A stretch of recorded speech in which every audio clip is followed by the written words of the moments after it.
InsiderAdvantage has Mike Collins at 46, Dooley at 41, and 13% undecided. That undecided chunk is the part that jumps out. This thing is still open. This is Senate Pickup Watch. Today, what that Georgia runoff split actually means for the map? More than $1 million in outside money already reshaping Montana's Democratic primary. And a full look at why Susan Collins keeps surviving and whether 2026 changes that. Georgia's number is real, but 13% undecided in a runoff electorate is the one I want to poke at. That doesn't scream fracture to me. It says we still don't know how much damage either candidate is actually taking. And Montana is where this gets very concrete today. More than $1 million in outside group money is already in that Democratic primary. And that's exactly the kind of spending that muddies the whole "I'm not a Washington candidate" pitch in the fall.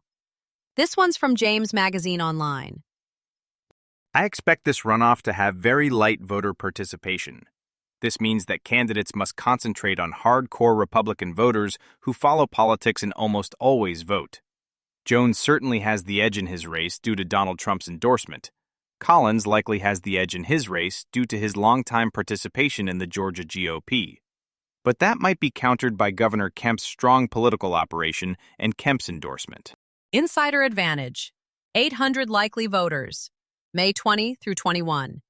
Collins leads Dooley 46-41, with 13% undecided.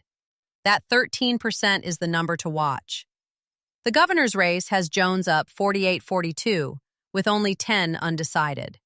So the Senate runoff is tighter, and the gap doesn't really explain itself away. Towery says light turnout helps Collins because of his history in the Georgia GOP. And then he turns around and points to Kemp's operation behind Dooley. So, no, that's not a Collins safe haven read. It's a pollster describing a real toss-up with power on both sides. A Republican Senate nominee limping out of a race that was still 46-41 5 days out? That's not a coronation. That's money and time getting burned. Whatever Ossoff's general looks like, it doesn't start with a unified GOP. The Senate runoff has 3 more undecided points than the governor's race. In a low turnout runoff, that's not background noise, that's volatility, and it cuts hard against anyone calling Collins a lock before the votes are counted. KXLH with Jonathan Ambarian. Now, a sudden burst of advertising has impacted the Democratic primary for U.S. Senate, focusing attention on 2 of the 5 candidates, and neither one is happy about it. Whether it benefits me or not, it's not good for democracy at the end of the day, said Alani Bankhead. Montanans don't like people to tell us what to do. We really don't, said Riley Neal. The KXLH story puts a number on something we flagged earlier this week. More than $1 million in outside group money has already hit Montana's Democratic Senate primary. And one of those groups was previously running ads praising Republican Kurt Almy as a proven conservative. That's not DSCC investment. That's opposition research wearing a Democratic hat. And the candidates are saying it straight into the camera. Riley Neal told KXLH that Montanans don't like being told what to do, and Alani Bankhead called it bad for democracy no matter who benefits. So, your eventual nominee is walking into the general already defined by outside money, in a state where the whole selling point is, I'm not a Washington candidate. This is the same structural problem we've been tracking in Maine, just in a different outfit.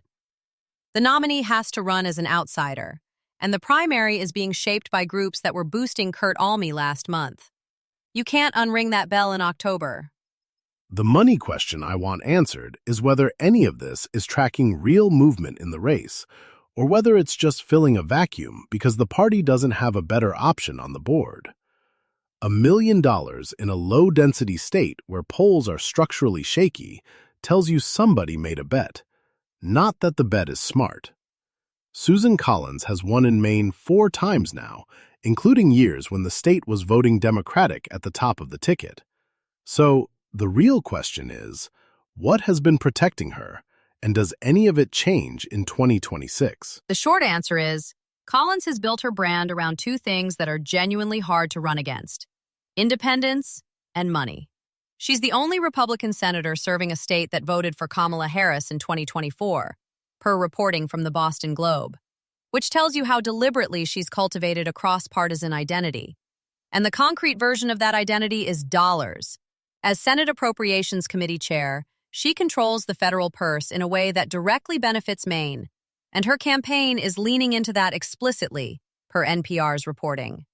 On the money side, the Senate Leadership Fund committed $42 million to her reelection, the largest such commitment that PAC has ever made in the state, again per the Globe. Even Vice President J.D. Vance, who has real policy disagreements with her, went to Bangor last week and called her a good fit for Maine, citing her independence as an asset rather than a liability. What's shifting in 2026 is that her Democratic opponent, Graham Plattner, an oyster farmer and harbor master from down East Maine, has cleared the primary field. Governor Janet Mills dropped out last month, citing a lack of campaign funds, per the Associated Press. Polls analyzed by AOL's coverage of the race suggest Collins actually faces a tougher matchup against Plattner than she would have against Mills, in part because he's running as an anti-establishment outsider at a moment when economic discontent is running high. If Plattner is the harder matchup for Collins, what's the actual mechanism there? Why would a first-time candidate with no elected office give a two-term governor more trouble? The framing CNBC put on it is pretty clarifying. This is really a question of whether voters want a steady hand or somebody who channels economic frustration. And right now, the environment is leaning toward frustration.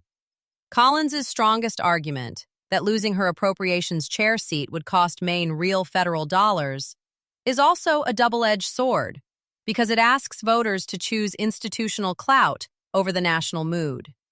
And watch whether Plattner can hold female voters, because NBC News reported that both Democratic candidates were already competing hard for that block.